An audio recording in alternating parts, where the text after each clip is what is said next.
Gimomora gi nyasi kaka nobage en ni josiasa notemo ahinya mar mondo mi giwach wechegi kotenore kod ngima mane odag gi Jaramogi Oginga Odinga kata mana bang' tho mare.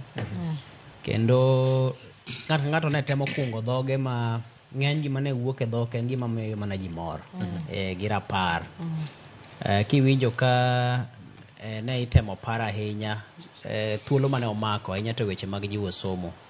Ing'eni king'iyo ngima Jaramogi kanyo mwayude joma ne odhi momanyo somo loka e pinje mag Ingeresa, pinje mag Russia, pinje mag Amerika mana kokalo kuom en wuon.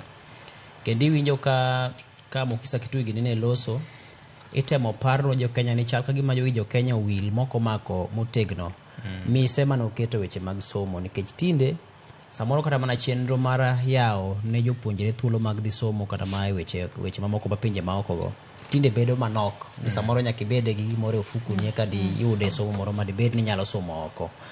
To Jaramogi noketo mise motegno.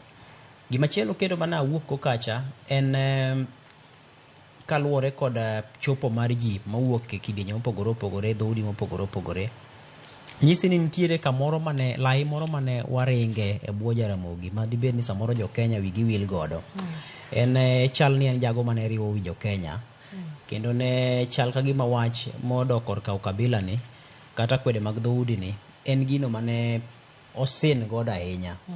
Kech king'iyo chopo mar Moses Kuria, chopo mar Margaret Kenyatta gini, chopo mar Mokisa Kitui gini gi jogo duto kweth mamoko mane owuok e gwenge mag masawa mar piny Kenya ka.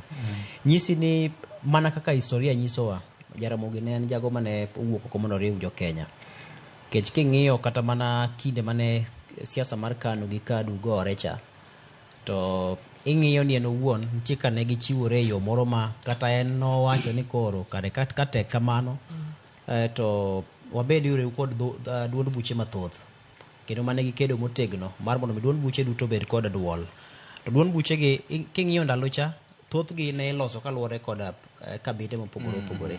Mateni kabila ka poni nuloso duond buchu moro kaluwore kod kinde no to pod ne untiere kod duol ma ok simu gi samoro dhoot achiel modhi oriwore to chuogo e duond bura achiel. Koro nyisi ni ranyisi mar rapar mare nobiro kaka paronwa ka jo Kenya mar mondo mi wawuothe chutich achiel wakete tenge kwede mag dhoudi gi.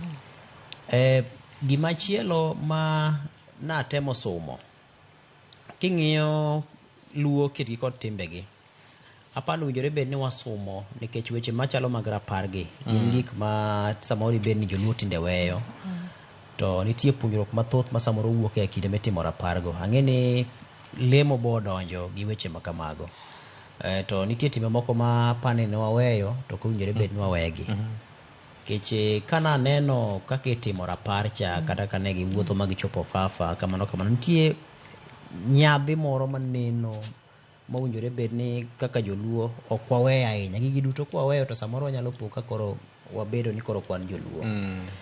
To gimachielo ma ing'iyo kanyo ni dibed ni samoro sigana mwanyalo chiwo ne jo kata tieng' machien ni onyalo biro lal gi tieng' ma koro wuok ni. Nikech kata mabuge moko mwanyalo somo manyiso wa hie ni mae kaka ne ji owuotho, mae kaka ne Jaramogi ngima ne chalo, mae kaka nopuro puodho machalo kama, nodoyo puodho machalo kama. Ne oyawo pong'e moro samoro ne en go kamoro kata osiepege ne ng'ane gin ne gero budhe tie yien makama buge makamago sigan luo union gini buge makamago waonge godo. Koro rapar gi gin gik mowinjore bed ni temo paronwa ni kaponi koro joma nyalo miyowa sigana gi koro gionge kiny to ng'ama biro miyowa gi. Koro en gimachielo ma challenge ka koro jaduong' kinde ma pok nonindo nosendiko nyaka buk mowacho ni kare chal ni Uhuru pok odonjo. To nyisi ni kata wan tieng' ma wantiere niendi owinjore bed ni koro wawuok oko mar mondo wandike historia gi ma kata tieng' mabiro chien nyalo biro somo mondo wabede kod gik mane waneno motimore Ofafa cha. Ma tieng' mawuok chien nyalo biro somo gima notimore kapok e ndalo machon manyalo konyogi mondo girie chenro mag gin bende mek yore makare. Erokamano.